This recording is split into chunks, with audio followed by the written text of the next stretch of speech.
நைனாதீவு அம்மனை வந்து ஒரு மரத்துக்குள்ள ஒரு பொந்துக்குள்ளே தான் வந்து அங்கால வந்து இந்த தேரில் வந்து உண்மையான பொந்து இருக்கா அந்த மாதிரி இருந்துருங்க. நைனாதீவில் மேற்கு பக்கமாக வந்து என்னுடைய பயணத்தை வந்து தொடர போகிறேன். மேற்கு பக்கம் எப்படி இருக்குன்னு பார்க்க போகிறோம். அது மட்டும் இல்லை, மேற்கு பக்கத்தால் போய்க்கல. இப்போ நீங்கள் வந்து கிழக்கு பக்கத்தால் வந்து வரைக்குள்ள வருவீங்க. மேற்கு பக்கம் வந்து எப்படி இருக்குது, வீடுகள் எப்படி இருக்குது. அது மட்டும் இல்லை, நைனாதீவு அம்மனை வந்து ஒரு மரத்துக்குள்ள ஒரு பொந்துக்குள்ளே தான் வந்து அந்த சுவாமியை வந்து ஒளித்து வைத்திருந்தார்களாம். ஸோ அந்த கதைகள் எல்லாம் இருக்கிற கோயிலை வந்து நாங்கள் பார்க்க போகிறோம். சரி, எப்படி இருக்குன்னு பார்ப்போம். வித் யூடியூப் சேனல் பார்க்குறீங்க அப்படின்னு சொன்னால் மறக்காம சப்ஸ்கிரைப் பண்ணி இந்த காணொலியை பாருங்கள். வாங்க காணொலிகளை போகலாம். பாருங்க, நான் இதுலேருந்து நான் ஆரம்பிக்கிறேன். நல்ல ஒரு வீடு ஒன்று இருக்குது, ஒரு பழைய வீடு தான். இப்போ வந்து என்னுடைய பயணம் வந்து ஆரம்பம். நல்ல சுட்டரிக்கும் வெயில். நைனாதீவு ஊரை பாருங்கள். இப்போ நாங்கள் நிற்கிறது நைனாதீவு முதலாம் வட்டாரத்தில் நிற்கிறோம். பாருங்கள், இதில் ஒரு சனசமூக நிலையம் ஒன்று இருக்குது. ஸ்ரீ அம்பிகா சனசமூக நிலையம் எப்படி இருக்குன்னு பாருங்க. இங்கே வந்து கோயில் துவங்கின உடனே இப்படி கொடிகள் எல்லாம் கட்டிடுவாங்க, நந்தி கொடி. ஆனால் இங்கே வந்து எல்லா இடத்துக்கும் வந்து டேர் ரோட் தான் போட்டிருக்கணும். 9:52 வெயில பாருங்கள். என்னென்னு சொன்னால், நைனாதீவு அம்மனை வந்து தரிசித்தா பிறகு எல்லோரும் வீட்டை போயிடுவாங்க. அந்த பொந்துக்குள்ளே வைத்த அந்த மரம் கோயில் அதை வந்து பார்க்குறது குறைவு. அதை காட்டுவோம்னு தான் நம்ம தனிக்கு பாருங்கள். ஒரு பலசர கடை ஒன்று பாருங்கள். நாகபூஷணி பல்வொருள் வாங்கும் அம்மன் பேரை தான் இதில் வச்சிருக்கணும். முதலாம் வட்டாரம். அம்மனை வந்து பொந்துக்க வைத்த கோயில் எங்கே இருக்குது தம்பி? எதால் போகிறது? இதாலே போகிறது? நன்றியா. கொஞ்ச தூரம் தான் நடந்து வந்தோம். அங்கே பாருங்கள், கடல் தெரியுது. இந்த பாதையால் தான் வந்து நாங்கள் இங்கே இருக்கிற ஊராக்களை வந்து நீங்கள் கேட்டாலே காட்டுறாங்க இங்கே தான் கோயில் இருக்குது அப்படின்னு சொல்லி. கடலை பாருங்கள், அது நல்ல அமைதியாக இருக்குது. வாகன சத்தங்கள் ஒன்றுமே இல்லை.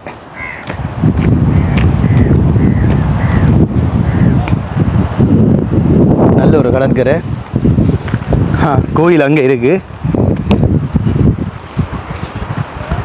அங்கால வந்து நைனாதீவுக்கு அருகில் இருக்கிற வேறு தீவுகள் இருக்குது பாருங்கள். கோயிலில் யாராவது இருந்தால் நல்ல இந்த வரலாறு தொடர்பாக நான் கேட்குறதுக்கு கிட்ட வந்தாச்சு. இங்கால ஒரு கோயில் இந்த இடிபாடுகள் வந்து இதில் போட்டிருக்கணும்.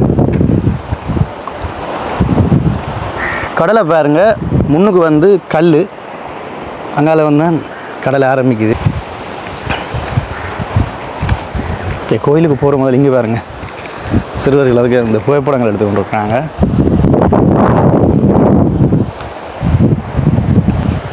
ஒரு முறை நைனாதீவுக்கு வந்தால் இந்த கோயிலையும் வந்து பார்த்து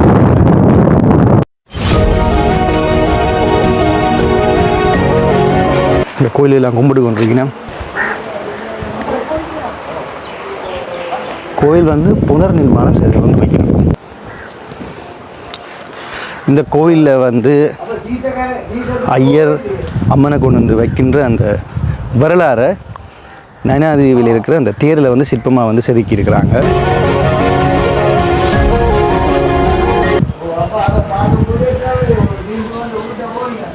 இங்கே ஊர் கிணறுகள் தண்ணி இந்தளவு தான் நிற்கும்.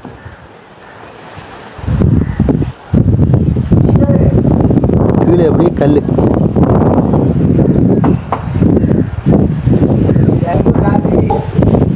மேலே வேறுங்க வேலைப்பாடு எல்லாம் கிடக்குது. பாம்பு வார மாதிரி அப்படிலாம் கருட பறவை போல பெயிண்டிங் அடித்தா நல்லா இருக்கும்.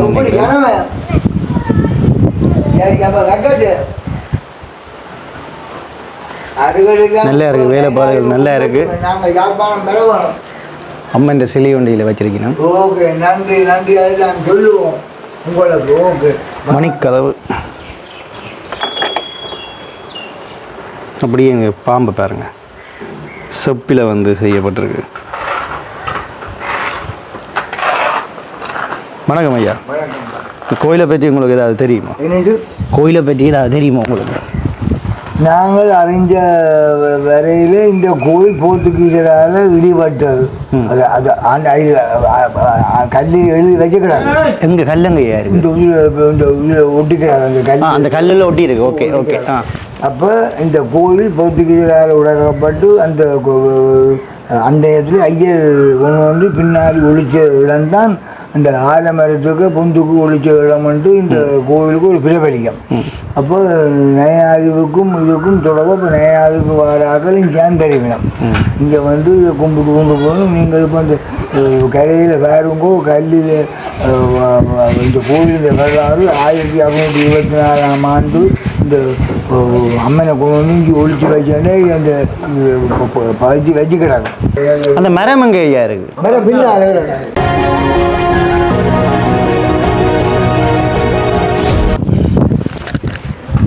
ஸோ இங்கே ஒரு சிறிய கட்டிடம் ஒன்று இருக்குது. உண்டியில் பாருங்க, பாம்பு படம் போட்டு அப்படியே உண்டியல் ஒன்று. அம்பாளுக்கு ஒரு சிறிய திருப்பணி. கோயிலில் வந்து பார்த்தீங்கன்னு சொன்னால் மேலே வந்து வேலைகள் வந்து செய்து கொண்டிருக்கிறாங்க பாருங்கள். ஏன்னா இங்கே வேலை செய்கிறதுன்றது வந்து ரொம்ப கஷ்டம். ஏன் வந்து கடினம் அப்படின்னு சொன்னால் ஒரு மண்ணை கூட இல்லை சீமெந்தை கூட மூட்டையில் கட்டி தான் கொண்டு வருவாங்க. இப்போ உதாரணமாக சொல்ல போனால் யாழ்ப்பாணத்தில் மண் வந்து ஒரு டிப்பர் 50,000 சொன்னால் இங்கே கொண்டு வரதுக்கு 3 மடங்கு முடியுமா அப்படின்னு சொல்லி ஊராக்கள் சொல்லிச்சினோம். ஒரு பிள்ளையார் கோயில். அப்படியே நாங்கள் இதானே பொந்து கோயில் என்ன, ஆனால் பொந்து கோயில் பார்க்கும்போது இது ஒளி இருக்கணும்.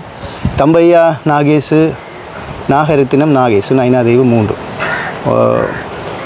நினைவாக குடும்பத்தினர் ராமச்சந்திரன் இராசாந்தி என்ன ராமச்சந்திரன் செல்வதி நயனாதேவி 1. நாங்கள் வட்டாரம் போட்டிருக்கணும். இவற்றை நினைவாக மகன் TK பரமேஸ்வரன் கரடா அவராக இதை கட்டியிருக்கார் நினைக்கிறேன். இப்போ வந்து ஐயர் வந்து அந்த மரப்பொந்துக்குள்ளே இங்கே தான் அந்த அம்மனுடைய விக்கிரகத்தை வந்து வச்சார். அதை வந்து வரலாறாக வந்து எழுதியிருக்கணும்.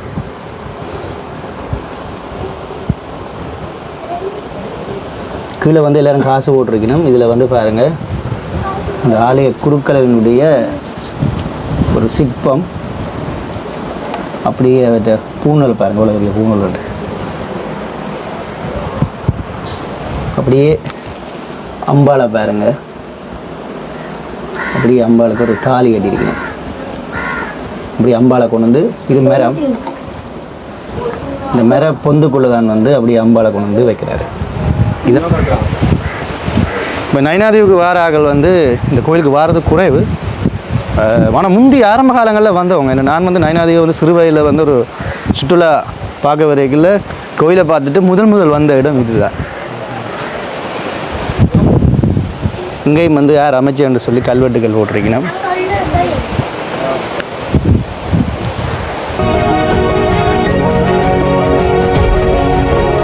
நல்ல காற்று நல்ல குளிர்மை கிடைக்கும். அப்படி எங்கால வந்து பார்த்தோம்னு சொன்னால் அப்படியே நாக விக்கிரங்கள் 5 தலை நாகம் எல்லோரும் கும்பிடுங்க.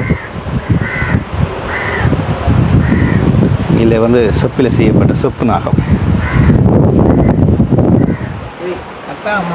எங்கே கல்வெட்டு இருக்குது தம்பி? இப்போ நான் கோயிலேருந்து மேற்கு பக்கத்தில் நிற்கிறோம். கோயில் கிழக்கவா கல்வெட்டு எங்கேயா? அதான் கதை கல்வெட்டு பார்ப்போம். ஸோ இந்த கோயில் தொடர்பான வரலாறு கல்வெட்டுகளில் இருக்குது. அதை உங்களுக்கு காட்ட போகிறேன். அதை பார்த்தாலே உங்களுக்கு வந்து தெரிஞ்சிடும். இங்கே பாருங்கள், இதுதான் வரலாறு. ஸோ இந்த வரலாறுகளை வந்து நாங்கள் அடுத்த சந்ததிக்கு வந்து கடத்தணும். நயனாதேவி ஸ்ரீ நாகபூஷணி அம்மன் ஆலயம் போர்த்துகீசரால் இடித்தளிக்கப்பட்ட போது, அதாவது நாங்கள் இவ்வளவு நாளும் பார்த்த கோயில் போர்த்துகீசரால் இடித்தளிக்கப்பட்டது. கிறிஸ்துக்கு பின் 1620 தொடக்கம் 1624 வரை அம்பிகையை அந்தன சிவாச்சாரியார் ஒருவர் ஆலமர பொந்தில் ஒழித்து சலியன் என்ற ஐயரையும் காவலுக்காக வைத்த இடத்தில் கோயில் கொண்ட அம்பிகையின் ஆலயம் பெரிதாக அமைப்பதற்கு காணி அன்பளிப்பு செய்தவர். அவருடைய பேரும் போட்டிருக்கிறோம். ஸோ வரலாறு இங்கே இந்த இதுக்கு வந்து ஒரு வரலாறு கொடுத்துருக்கிறாரு, இடம் கொடுத்துருக்கிறாரு. திருமதி சோமு சின்னத்துறை பார்வதி சின்னத்துறை 1ஆம் பட்டாரம் நயனாதேவி ரெண்டாவது கும்பாபிஷேக நிறைவு நாளான இன்று 22ஆம் தேதி 2ஆம் மாதம் 2023 புதன்கிழமை இச்சாசனம் மூத்தோர்களால் திருநீக்கம் செய்யப்பட்டது. அரங்காவலர் சபை, திருப்பணி சபை, ஆலடி அம்மன் ஆலயம், நயனாதேவி. இதான் ஆலடி அம்மன் ஆலயம். இப்போ வந்து கோயில் வந்து திறந்துச்சினம் பாருங்கோ. 10:30 ஆயத்த மணி ஐயா அடிச்சிருந்தார். இது நல்ல ஒரு சந்தர்ப்பம். கோயிலுக்குள்ளே எப்படி இருக்குன்னு பார்ப்போம். இங்கே ஒரு அம்மன் விக்கிரகம் கொண்டு வச்சிருக்கணும். அப்படியே கோயிலுக்குள்ளே பாருங்கள். இப்போ அங்கே அம்பாளுக்கு வந்து ஐயர் நீரபிஷேகம் செய்து கொண்டிருக்கிறாரு. இனி பூஜைகள் இடம்பெறும் அப்படின்னு சொல்லி நான் நினைக்கிறேன். நல்ல ஒரு சந்தர்ப்பம். காத்திருந்தமைக்கு கடவுளுக்கு தான் நன்றி. அம்பாளை பாருங்க. மேலே 5 தலை நாகம். அங்கே அம்பாளுக்கு வந்து வாவ். இப்போ பாருங்க.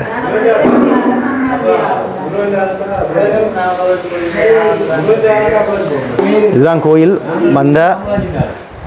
வந்து பாருங்க, வந்து கும்பிட்டு போங்க. நான் இந்த ஊருக்கு வந்து நான் உங்களோட பேர் என்ன? அனுஷன் வந்து பைக்கில் போயிட்டு இருந்தார். லிஃப்ட் கேட்டன் ஓகேண்டாரு. வீரபுரன் நண்டு பாருங்க. நயனாதேவி நண்டு. நல்ல நீலக்கால் நண்டு. எவ்வளோ வேணா கிலோ? கிலோ நம்ம வந்து 2000 ரூபா வரும். இப்போ இது நீங்கள் எவ்வளோது வாங்கிட்டு வரீங்க? 1000 ரூபாய்க்கு வாங்கிட்டு வரீங்களா? சரி வாங்க. நம்மளோட ஒரு பயணம். இங்கே வந்தீங்கன்னா இப்படி லிஃப்ட் கேட்டு ஏறி போகிறது ஒரு தனி சுகம். ஸோ ஊருக்குள்ளே வந்து நான் பயணிச்சு கொண்டு இருக்கிறேன். ஊரை பாருங்க அப்படி இருக்குண்டு. இதான் நீங்கள் அந்த கோயில் இருக்கு இல்லையா, அம்மன் கோயில். அந்த மரத்தை பொந்துக்க ஒழித்து வைத்த விக்கிரகத்தை பொந்துக்க ஒழித்து வைத்த கோயில் போர்த்துகீயர் காலத்தில். அது போகிற பாதை இதுதான்.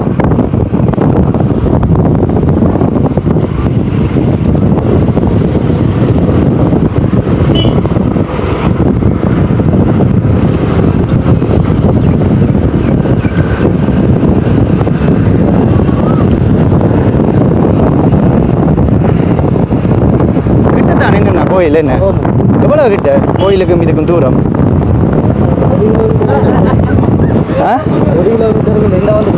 அந்த வந்துட்டு பார்த்தீங்களா, ஒரு பக்கத்தில் நீங்கள் வந்தீங்கன்னா மிக அருகிலான் இருக்குது கோயில். நீங்கள் நடந்து போய் பார்க்கக்கூடிய ஒரு தூரம் தான்.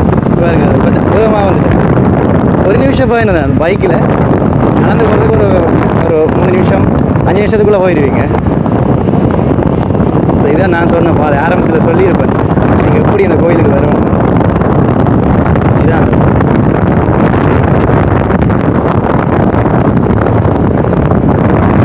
ஓகே. நாங்கள் இப்போ கோயிலுக்கு வந்துட்டோம் பாருங்கள். இதான் நான் சொன்னேன் கோயில் இந்த தெற்கு வீதி. இதால் தான் நீங்கள் அந்த கோயிலுக்கு வந்து போகணும். ஸோ எப்படி இந்த கோயிலுக்கு போகிறதுன்றதையும் நான் காட்டியிருக்கிறேன். ஓகே மக்களே, விதிரோ யூடியூப் சேனல் மறுபடியும் பார்க்குறீங்கன்னு சொன்னால் சப்ஸ்கிரைப் பண்ணிட்டு காணொலியை பாருங்கள். அடுத்த காணொலி உங்களை நான் சந்திக்கும் போய் என்றும் உங்கள் அன்பான வீது டாட். நன்றி ரோஹிரி.